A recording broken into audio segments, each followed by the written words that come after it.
everyone. Hello. And welcome to Kirsty and Bryony's Comfort Zone. I am Kirsty. And I am Bryony. And we are here to explore the world of dreams and figure out what the heck is going on inside our heads. What is happening? What's going on in there? Well, actually, quite a lot this week because I've got a big dream. I have a couple of dreams and you as well. too. Yeah, we've been working hard in the Dream Factory, making content. Making content. Just lots of content. Dreams just pumping out. My God. Working hard. Hell yeah. Yeah, I've had a few recently, which has been quite nice.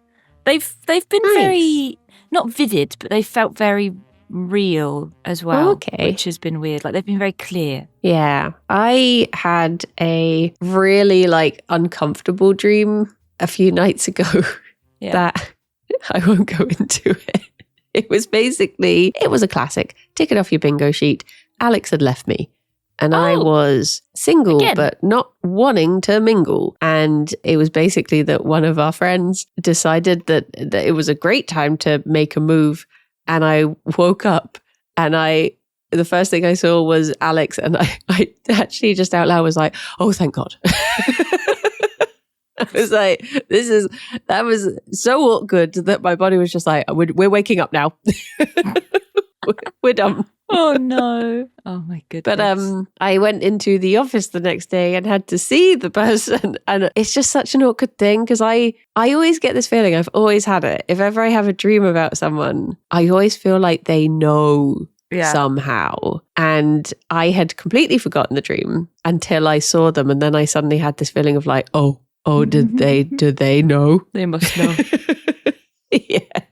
Well, that's funny because I had a dream. Not about you. I had a dream. Oh, sorry. I had a dream about Rydian, and it was so vivid that I woke up and I was like, "Did you have any dreams?" Like, not I didn't say about me, but I was just like, "Did you have any dreams?" And he was like, "Yeah, I did." And then he told me like his dreams. So basically, I dreamt that I was at my parents' old house, and there were a few people there.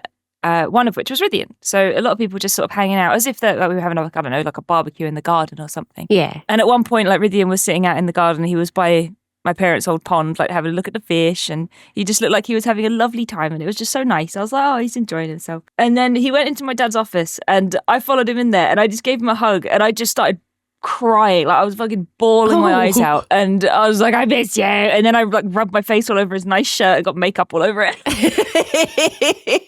And that was the dream. And then I woke up and I was still crying. I literally just woke up and I was like, ugh. Not because I was sad or anything, but just because it was that response. I woke up and I was like, oh, time to cry. Yeah. And I was like, that was such a vivid dream. So I just messaged him straight away and I was like, hey, did you have any dreams last night? Because I dreamt that I saw you cried and then rubbed makeup all over your shirt. And he was like, yeah, I dreamt that we were watching TV and talking about Pathfinder. And I was like, perfect. Oh. So there you go. Maybe if you dream about someone, maybe they don't know, but maybe they dreamt about you. Yeah. Oh my gosh. You've always got to check. There might be some sort of dream crossover going on. Yeah. You're just both in the same parts of the dream plane. Exactly. You just reminded me that this is so unrelated, but it just made me laugh. There is a wrestler called Toni Storm, and one of the moves that she likes to do is basically getting an opponent in the corner of the ring, and then she basically runs at them and slams her butt/hip into their face. And it always looks really brutal. But she did it to someone the other day, and basically their makeup just imprinted on her ass. Just left this face. And it just, you just reminded me of that. Perfect. That's what it was like. Just an imprint of my face, just plus tears, just, yeah. All over the It is really strange, when that happens, though, when you feel an emotion so strong in a dream that it does just carry on. But I do love the way you phrased it of just I woke up and it was time to cry. Just oh, here I am, another day. Every day I wake up. Time to cry. Pretty much, yeah. I had a thing in a dream the other day, which I hadn't had for... Wait, I'm worried I've already told you about this. Did I tell you about my German dream? I don't know. Oh, tell me again, and I'll let you know. I had a dream that I was in a room that was just full of beds. And it was a bit like, for people who play Repo, there's a particular room that is just a room full of beds on different tiers. And it was basically that, but not scary and full of monsters. And I was in a bed next to a strange man he wasn't a strange man, but he was a stranger to me. I have no idea who it was meant to be. But also the other side of this man, also in the same massive bed, was Nina. And it was something about, I think I had fostered another hamster and I was trying to come up with a name for the hamster. And then whilst I was still lying in bed with Strange Man and Nina, this guy came over and just pulled up a chair and he sat down and he was just like, I've come up with a name for the hamster. You should call the hamster Nina. And I was like, oh, yes, that's a lovely name. Very lovely. And then another man came over and he was like, what are you talking about? You're talking about hamster names? Because I think you should call the hamster Nina. And I was like, that's so weird. That's exactly what this guy thinks. And then, for some reason, I lay back, I looked at the ceiling, and I just said out loud to everyone, ich bin nicht traurig, aber ich muss im Bett bleiben. And then I woke up and I turned to Nina and I was just like, was that good German? And then I woke up. But it was just like, so basically it was like, I'm not sad, but I must stay in bed is what I said. Understandable, and just like me. I just woke up and I had this feeling of like, because like, obviously I don't speak German, but just the fact that for the first time I had like said something in a dream that was in German, I was like, maybe it's starting to get into my brain a bit more. Like actually not just being something that I'm repeating. Maybe it's something that I'm actually like, I don't know. I just thought it was kind of cool to actually that is cool. Have it leak in a little bit. Yeah. Yeah. And I think Nina was just there because I associate Nina with German. So it was just me thinking German things. Why do you associate Nina with German? Because she's, I think she's half German. A lot of her family live in Germany. Oh, there you go. And I don't think she speaks German, but I think she understands a lot of it when she's out there, sort of thing. But but yeah, so she's just my my association, I guess. But yeah, I just thought it was cool. Yeah, that is cool. I like that. I think if I've ever like spoken a foreign language in a dream, obviously I don't really know it well enough to do it, and it's kind of like reading a book and being like, the book said this and I said this in this language, but I didn't really. I was just pretending in my dream. It's like when you're like, oh, I met a French person and they said blah blah blah blah blah blah blah blah, blah, but I knew exactly what they were saying. It's like, but they didn't actually say anything in the dream, just like blah blah blah. Like, oh, oui. Oui, oui. I had another dream last night. Oh, because my crying dream wasn't today. That was yesterday, I think. So last night I had yet another dream. It was a little bit longer, and I don't remember all of it. But I dreamt that I was on a school bus, but I was an adult. And I was there, but I think I was part of the class. I don't know if like I was a child, but to me I was just an adult, you know. So I was just on this bus and I sat down next to one of the kids, and then she just started chatting to me, and she was really sweet, and she was so lovely, and I can't remember what she was talking about, but she was talking about all sorts of stuff, and just being really, really friendly. And I think it was like coming back from a school trip or something, or going to a school trip. And I'm being so vague because I don't really remember a lot of it. But I just remember at one point, another kid just sort of appeared, sort of in the window. But imagine in the window there was like a bit that he could hang off of. So he's sort of hanging there like, hello. And I was like, oh my God, where did you come from? And then I started talking to him as well. And we just had this lovely conversation, and it was just really nice. Sorry, I don't remember anything else. But yeah, that's what happened last night. This is why I don't record them, because I'm just like, God, there's nothing there. But yeah, that happened. Well, last I looked up bus, and one of the definitions is a strange, but not in the way you would think it was. It's okay, so it says, if we dream of being in a bus, we are coming to terms with the way we handle group relationships and new directions we need to take in company with others.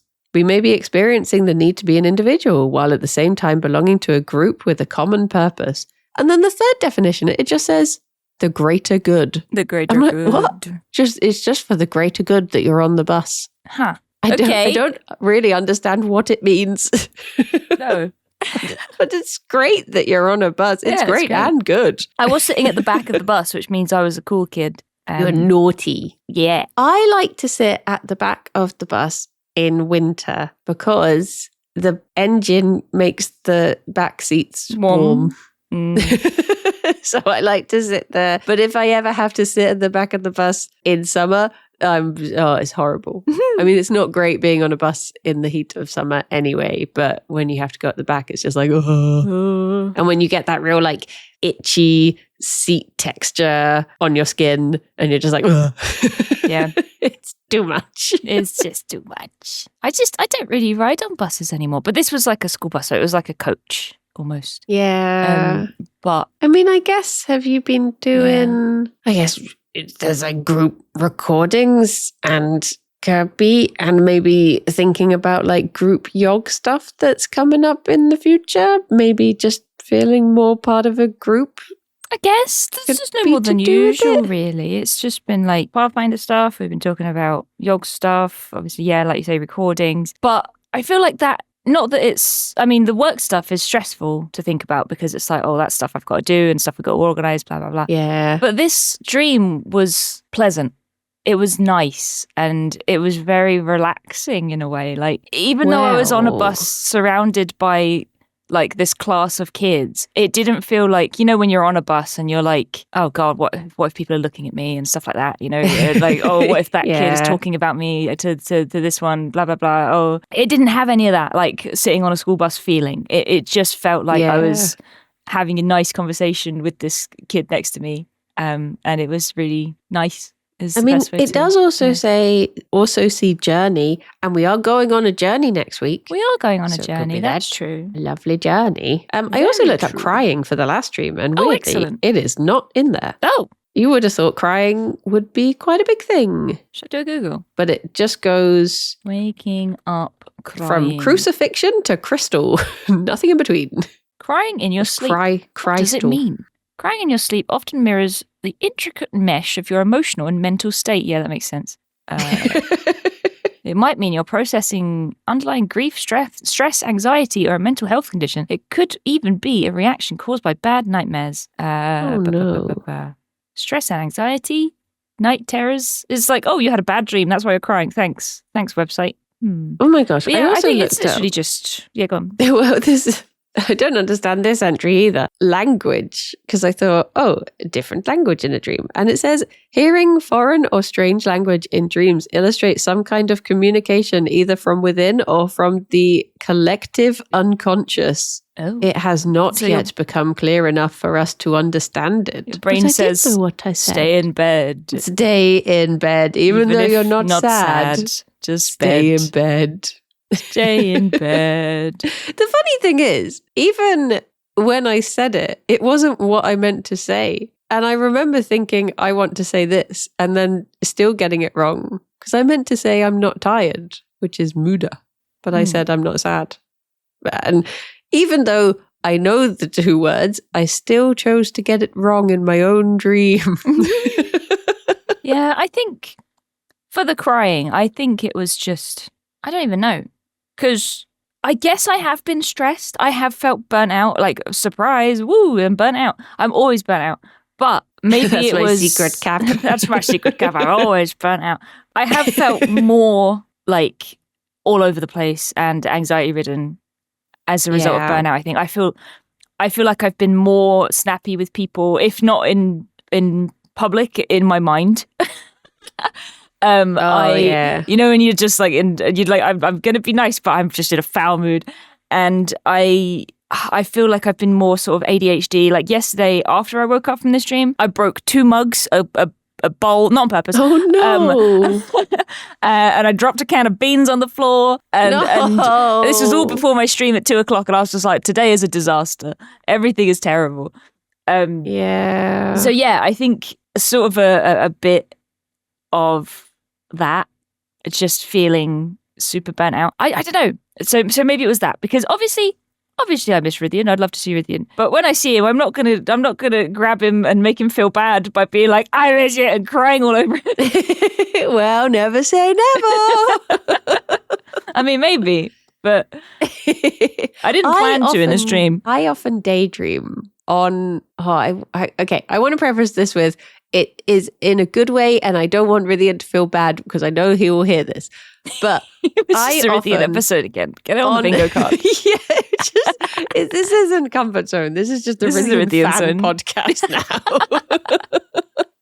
But when I'm in the office pretty much every Friday, I'll have this thought.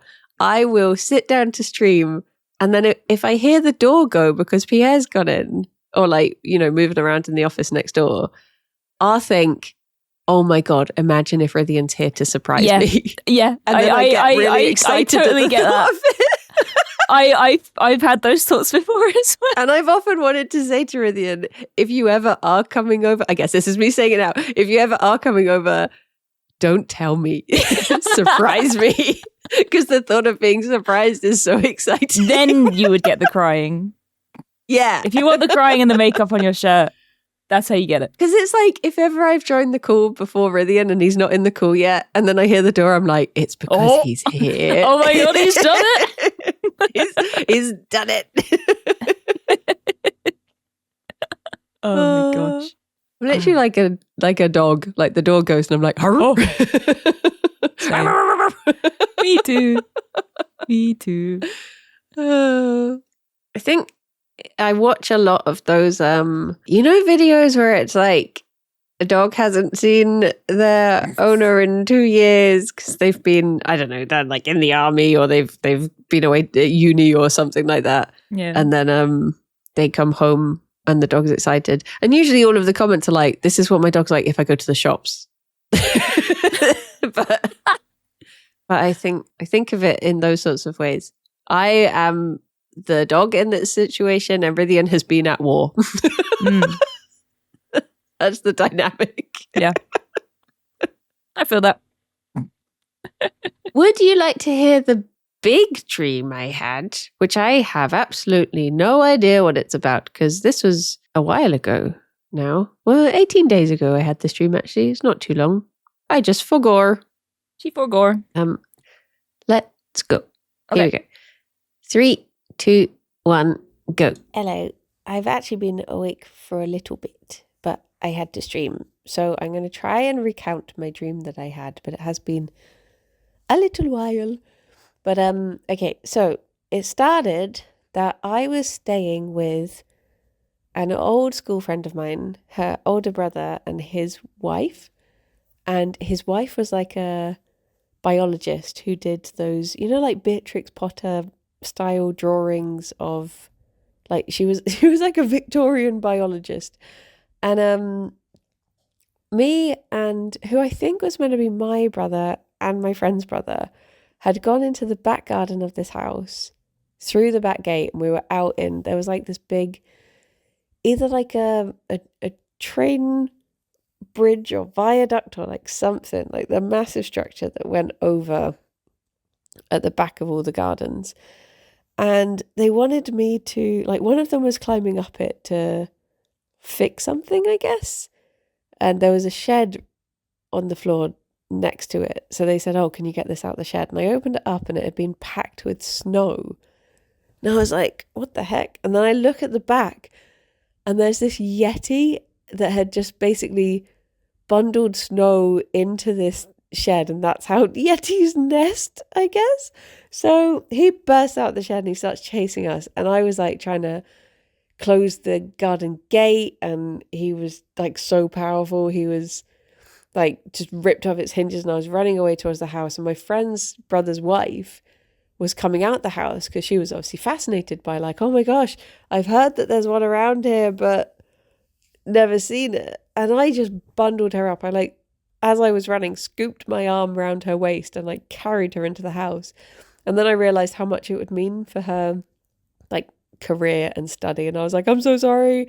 I just wanted you to be safe. Like, it's not worth dying over trying to draw this thing. So bundled her in, and she was like, oh, I guess it's okay. Then, for some reason, we had to stay with their parents who lived a couple doors down because their garden was more safe than, I guess, the Yeti had compromised that garden by breaking the fence, the gate sort of thing. So we were staying there, and all I remember is I was going out into the garden thinking like, the Yeti cannot get me here. And there was a border collie that came over, and I think they kept on trying to like lick my face or lick my arm or something, but they were very friendly border collie. And then I was learning about the history of the house and that it was cursed, or like this whole row of houses is cursed because when it was being built back in the old times, there was this alien octopus, weird, like really tall purple octopus that looked like speakers but was purple and had octopus legs. And there was this husband and wife, but the wife was having an affair, and while she was having the affair by the lake, her husband in the background was being like dragged under by this octopus, and it's like, and that's why all of these houses are cursed. But then it turned out this was a story I was writing, and I had just copy pasted someone else's story, and I was just changing the details to fit my story, and I knew that it had to have a 500 word count, so I was like trying to take out big chunks of the story and being like, this is irrelevant and it makes it too plagiarisy, so I'll just take out a big chunk and no one will notice and all of this stuff. And then I was in a house with my old music shop manager, and I was like grabbing my CDs, and I was picking up a Jack Off Jill CD, and I was like, I love Jack Off Jill. And he was like, I've never heard you listen to Jack Off Jill. You don't like them. You're pretending. And I was like, yeah, because when we worked in a music shop, I wasn't allowed anything that had swearing in it, so I couldn't put Jack Off Jill on, but they're great. And I wanted to take one and rip one of the songs off of it. But then I picked up another CD that I can't think who it was. And I think it was like a folky band, or like Jack Johnson or something, maybe Tongue. But we had to get the attention of my friend's parents, but they were listening to something. So somehow I was like pumping my music into the house, and the volume button was on the outside window ledge. So I was turning it up and just being like, they have to pay attention to us. If we play music really loud, they won't be able to hear themselves think. And they were just coming out to open the door. And I think maybe the Yeti appeared again, or something bad was about to happen. And I think it involved the Yeti. But yeah, there you go. That was my big dream that I woke up from and felt very confused by the whole shenanigans. The end. Bye-bye.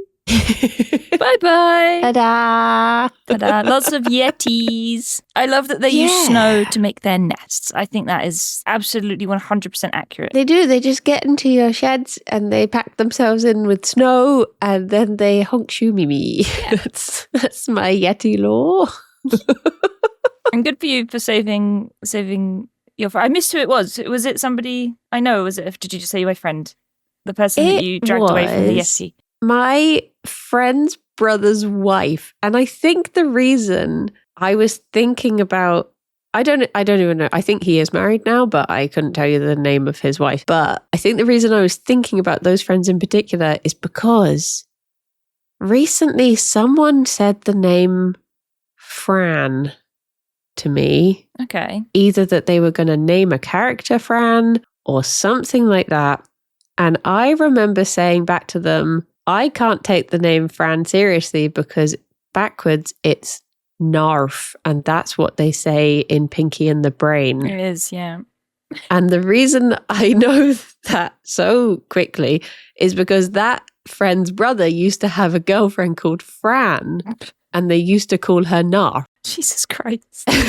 So I think it was just someone had said Fran. I just heard that name recently and it had just obviously subconsciously put them in my brain. So I guess that's why they were there. Okay. I have no idea why I dreamt about a Yeti. Other things from the dream, I think I know exactly why they were there. For instance, I had this big urge to do crime. To do a crime. Not crime. That was... So I really wanted to do a stream where so I've been sorting through all of my CDs recently because I was thinking, should I just get rid of them? But also I sort of love my CDs.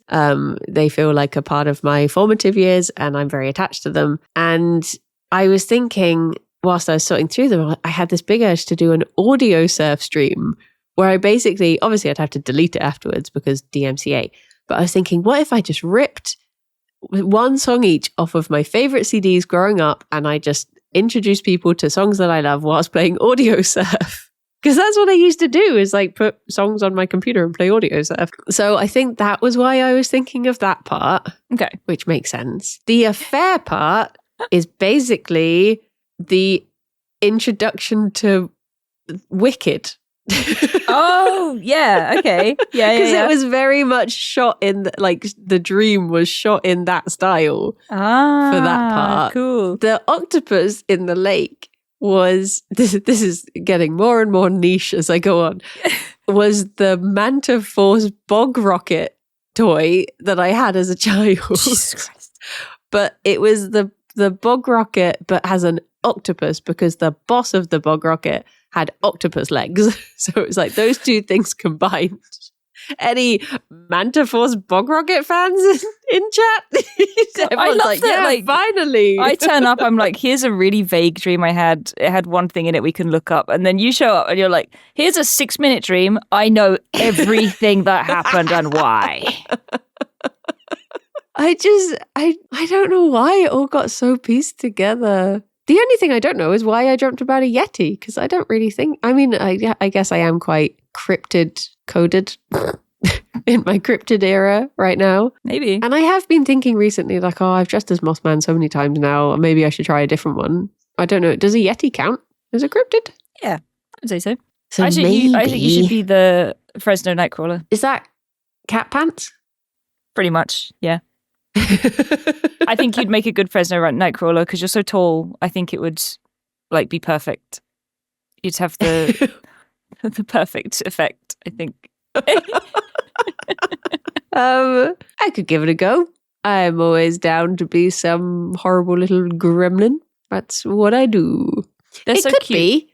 I played a lot of Repo recently. There is a big Yeti guy in that.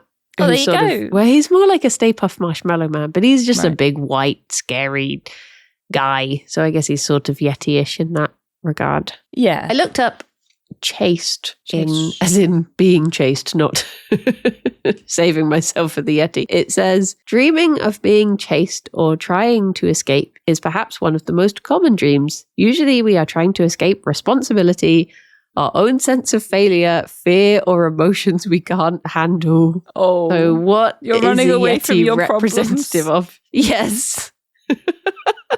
Although it says to be chased by an animal, is it? I guess a Yeti is an animal. Generally indicates we have not come to terms with our own passion. So I'm Yeti curious, I guess.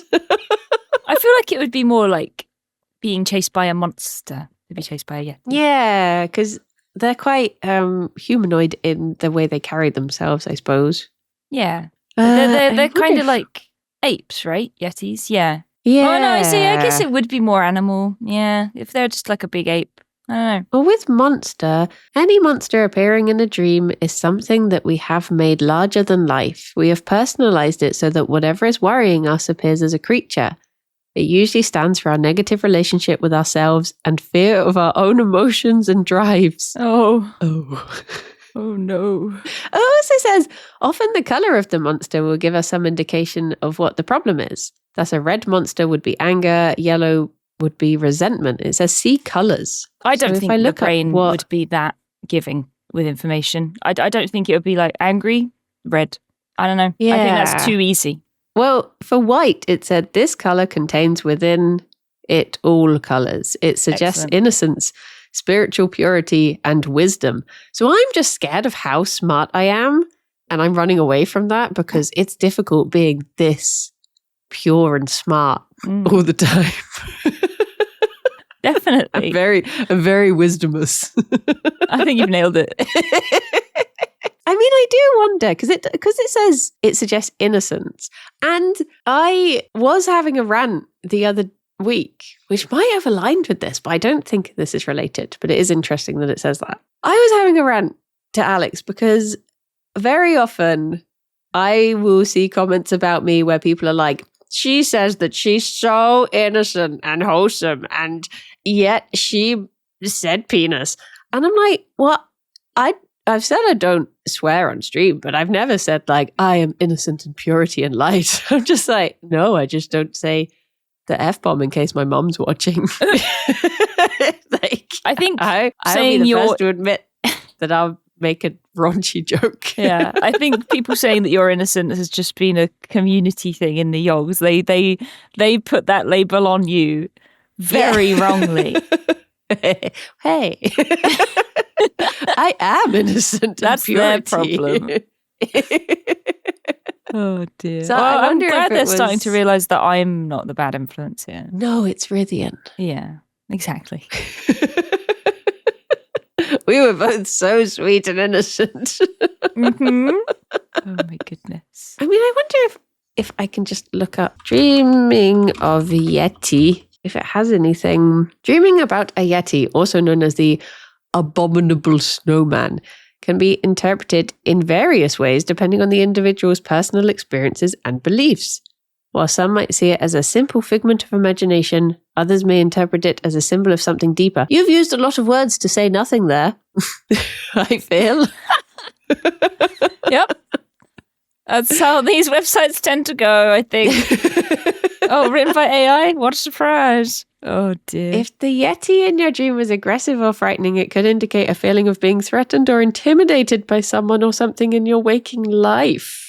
I'm intimidated by everyone and everything, I feel. So it didn't have to be a big Yeti. It could have been anything. I'm just nervous. Yeah. Just terrified. Anything and everything. I'm racking my brain to see if I can remember any more dreams that I've had, but I don't think I can. I do not think I can. I think the dream with Rithian just made me forget everything else I'd been dreaming because it just felt so real, and I was just like, oh, weird.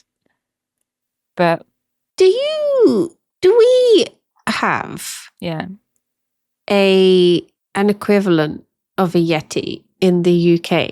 Do we have any cryptids in the UK? I think we have. I guess we've got like the Beast of Bodmin Moor or something. I don't know. Does that count? The only one I know, I don't know if it's the same as that. I'm going to Google that. We've got like the big cat, right? Yeah, big Black Panther-like cat. Yeah, that is the Beast of Bodmin. Yeah. We used to have one of those in Hearts as well. I mean, people would tell the story of the big panther that was knocking around because it's getting around if it's the same panther, honestly. Yeah. UK. It could be cousins. Cryptid. Yeah, that's the only one. It's just the Beast of Bodmin Moor, I guess. Are there any cryptids in the UK? We have a rich history. Oh, I guess Loch Ness Monster. Oh, yeah. But and the old Shuck. I forgot. I wouldn't have thought that the old what? Old Shuck. So it's over in is it Bungay? Or is it?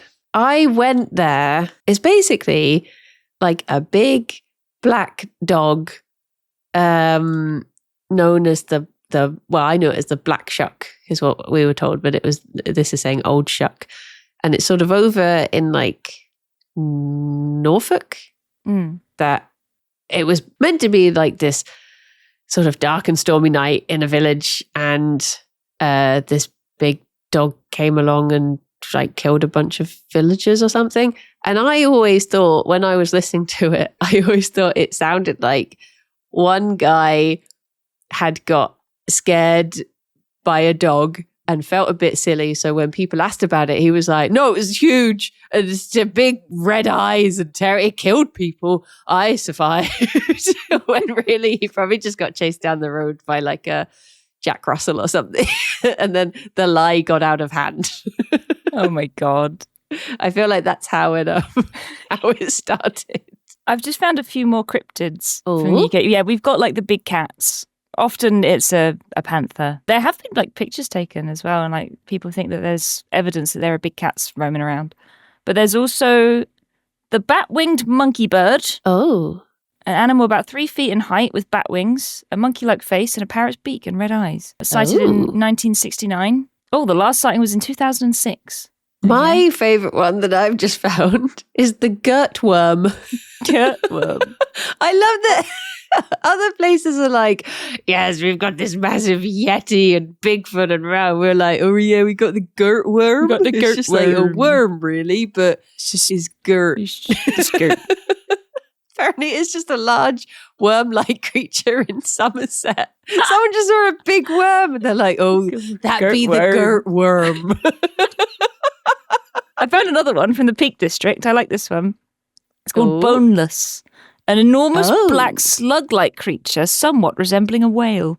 Oh, there's a... Hang on. There you go. There's a witness account. Hang on.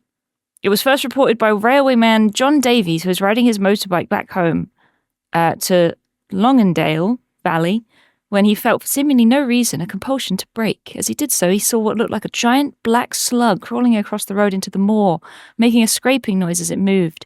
Davies claimed it looked a little bit like a whale and possessed an eye-like structure. He dismounted to follow the animal, but could find no trace of it. He later said, was like a massive black slug sliding across the road and up the moor. It had a head just like a whale and a white eye with a black pupil going round and round. There you go. Okay, I've looked more into the worm, and it turns out it's more of like a worm, like a dragon worm. Oh. But for some reason, they've spelt it W-O. So I was like, that's a worm, not a worm. Because with your one, it's like big slug, big worm. Oh, have you heard of the massive bee of Bodmin? Just big bee. I guess there's the Essex serpent.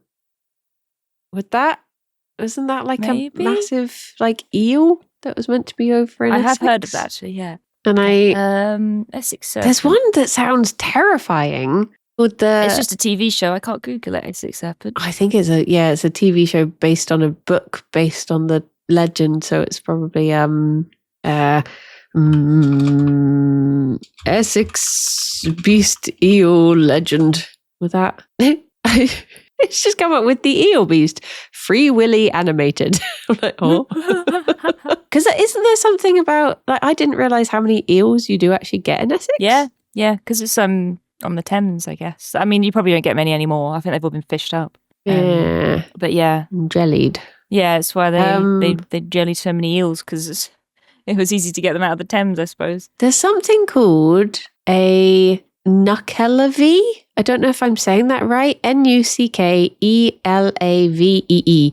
And it says it's a skinless human-horse hybrid said to live in the waters of Orkney. Oh. That is terrifying. Wow. Yeah, the pictures of it. Jeez. So is it one of these ones that like comes and drowns people?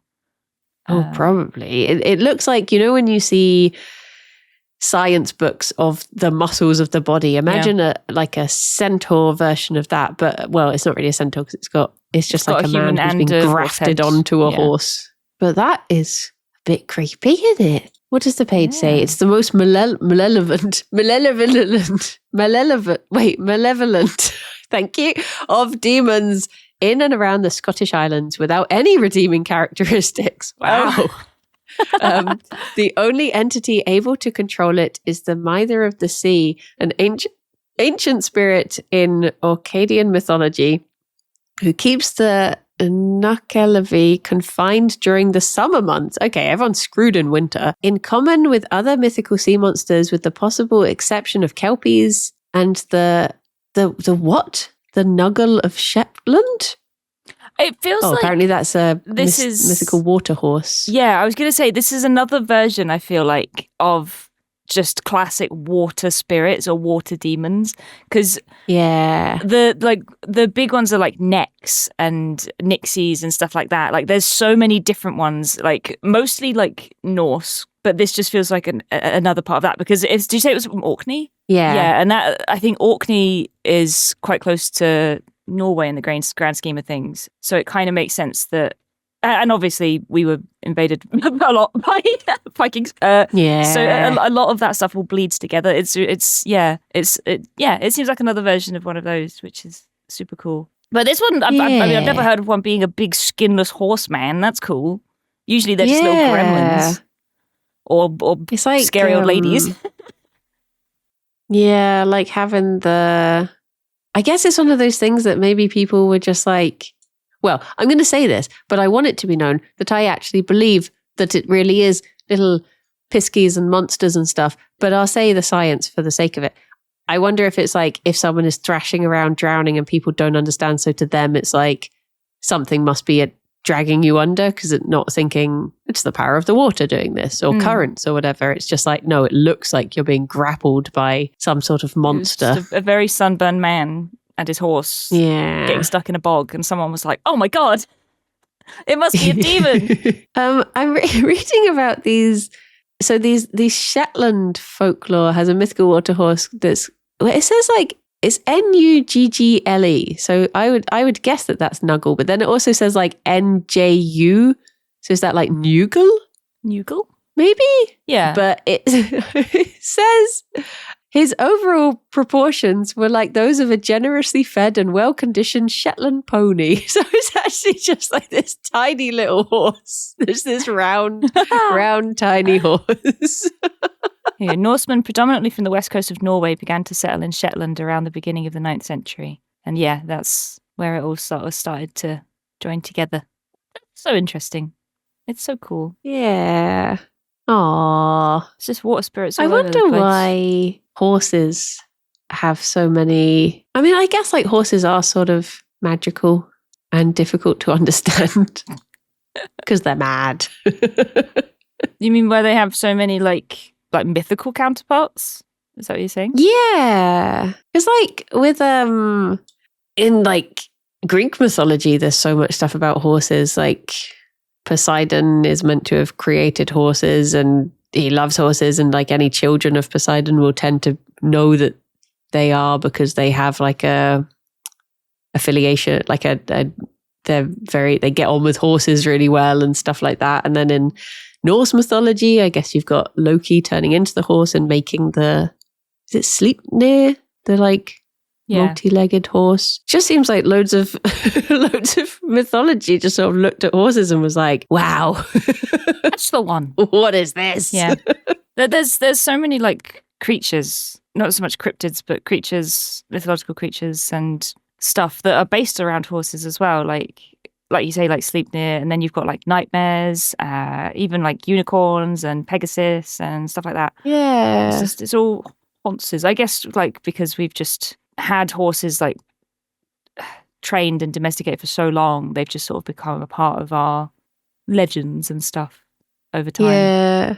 Which I still don't understand. I was talking about this yesterday because I was walking down the road with someone and there were mounted police coming the other way, and one of the horses was just freaking out, I think, at its own tail. And I was just like, how did this become our relationship with horses? Because if I was there at the dawn of the horse relationships, I would have been like, oh, yeah, I can see the benefit of being able to be riding one of those. Let me try. No, we're never doing that. Everyone leave horses alone. It was a silly thought. Let's never try that again. Yep. I feel like there are other animals we could maybe breed and domesticate that might be a little bit more sturdy and brave, maybe. Yes. Imagine if we bred cows for riding instead. That would be great. Yeah. Imagine how different they would look. Like if over time, since time immemorial, it was cows that we chose to use as mounts. Maybe they'd have really Yeah. long legs. Oh, leggy cows. I'm going to Google leggy cow. Leggy cow. What else? What other things would be? I think cows and horses are the main contenders. Everything else is a bit too small, isn't it? Unless you're in a country that has bigger things like an elephant. Camels. Oh, that reminds me. I saw a video the other day of lovely Tim Downey going and visiting an elephant sanctuary where it was where they'd rescued elephants that are ridden by tourists and stuff. Yeah. And it was really sweet. And I was like, oh, he's lovely and he likes the elephants. Look at the lovely elephant. Just lovely. I feel like there is a lack of myth in Hertfordshire. And it feels like there shouldn't be, because it feels like Hertfordshire is quite an old place. But maybe it's just because I'm from one of the new places in it that I don't really feel like there's much. I feel like we've got a few. We had Puddingstone. We've got does Royston Cave count? Isn't really an old one. We've got Jack-o'-legs. Yeah. He's very tall. Hang on, I guess we've got giants. And I guess we do have dragons, actually. Yeah. Maybe there is more. The I was just ghostly nun thinking of Minston Chapel near Hitchin. Oh. Ghostly nun. Are is there this any? This might be the one. Hang on. Sorry, you keep talking. I'm going to Google something. I was wondering if there's any myths around Lyme Regis that we could.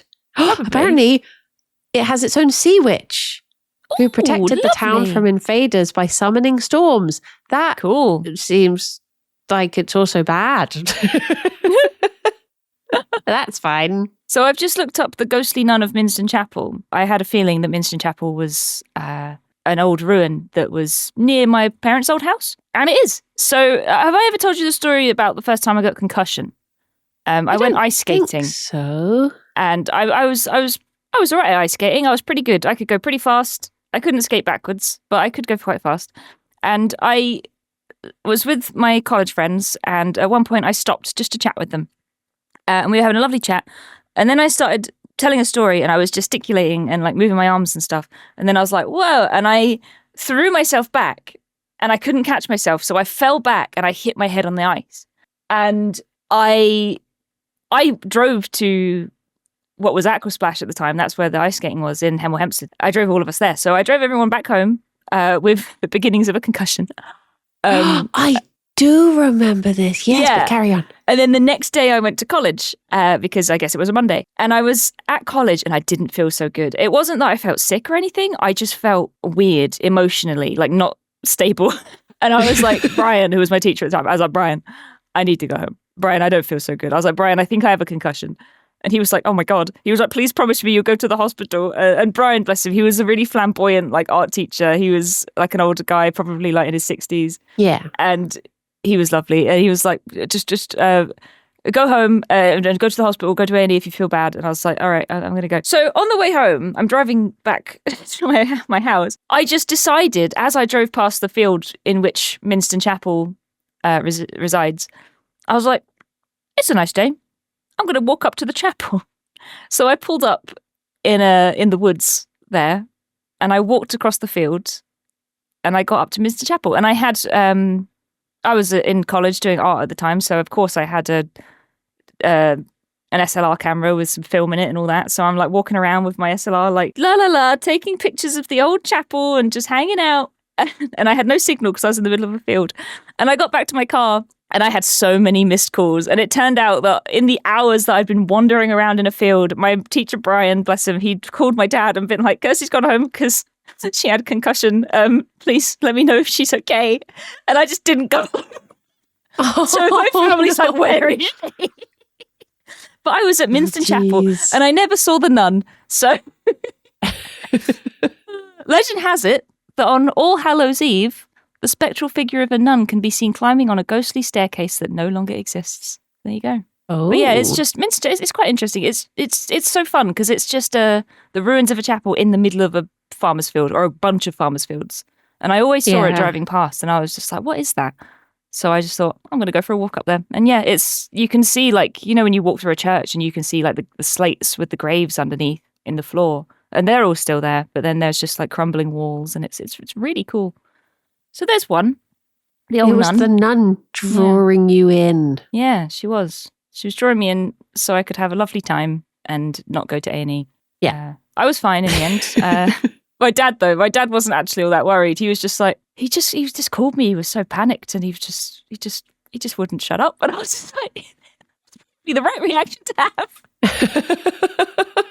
Oh dear. Royston Cave as well. These are all sort of quite, well, not modern, but they're newer stories, right? The Dragon of Brent Pelham. Did you know Hertfordshire has its own dragon? Well, wasn't that the one that was killed by Piers Shonks? Yeah. Piers Shonks, yeah. Apparently there's the Black Dog of Lyme Regis. Ooh. Near the town of Lyme Regis in Dorset stood a farmhouse that was haunted by a black dog. This dog never caused any harm, but one night the master of the house in a drunken rage tried to attack it. Aww. And the dog fled to the attic, where it leapt out through the ceiling. When the master struck the spot where the dog vanished, he discovered a hidden cache of gold and silver. Why is he being... What? He shouldn't be being rewarded for such terrible behaviour. Apparently it still haunts at midnight a lane which leads to the house called Hay Lane. Well, there you go. Lane. Where's this Hay Lane or Dog Lane? So I don't know if that's like a local name for it. Is it Hay Lane with an E? Yes. Black Dog Tea Room. Oh, let's go there. Oh, yes. Because I've always thought, I remember when I think I've told this story many times before on this podcast, but I remember when I was staying somewhere, was it in Wales? It was, I can't remember where I was, but it was I think it was like somewhere in North Wales. And there is a story about Gelert, which was a dog, which is what I think they named the Neopet after. Yeah. And it was like, I was staying in the space and they were like, oh, it's haunted. And I was told the story of like the guy came home and he couldn't find his baby and there was blood everywhere. And then he saw his dog and the dog had blood on his mouth and he was like, you've killed my baby. And he attacks his dog. And then he hears crying from the cupboard and he realizes that the dog had actually, like wolves had come in and attacked and the dog had fended them off and hidden the baby in a cupboard and the dog had actually saved the day. And then he's like killed his trustworthy, faithful dog. Aww. And then I was like, hang on, you mean it's haunted by a dog? And I was like, well, that's fine then. I want to see the ghost dog. I would love to see ghost dog. I thought you meant it was haunted by a man. And that's not cool. Not interested. Yeah, people ghosts, boring. Fun Doggies? dog ghost, yay. Wonderful good boy ghost, yay. But yeah, so seeing the black dog of Lyme Regis, I would happily tell him what a good boy he was. What a good Who's boy. a good boy? Oh, good boy. Yeah, Hay Lane is a bit further up away from the beach, but there is a hotel called the Old Black Dog, and there's the Black Dog Tea Room as well. Well, that sounds lovely. Lovely. I guess by the time this episode goes out, we will have returned from Lyme Regis. Yeah, we would have. So we can announce whether we did any of these things. Yeah, we'll let you know what it was like. Check. Yeah, nice. Well, I guess it is time for us to head off. Yes. And thank you, Kirsty, so much for a lovely chat. Thank you, Bronco. And thank you, everybody, for listening. Thank you. And until next time, everyone, bye-bye for now. Bye-bye. Bye-bye.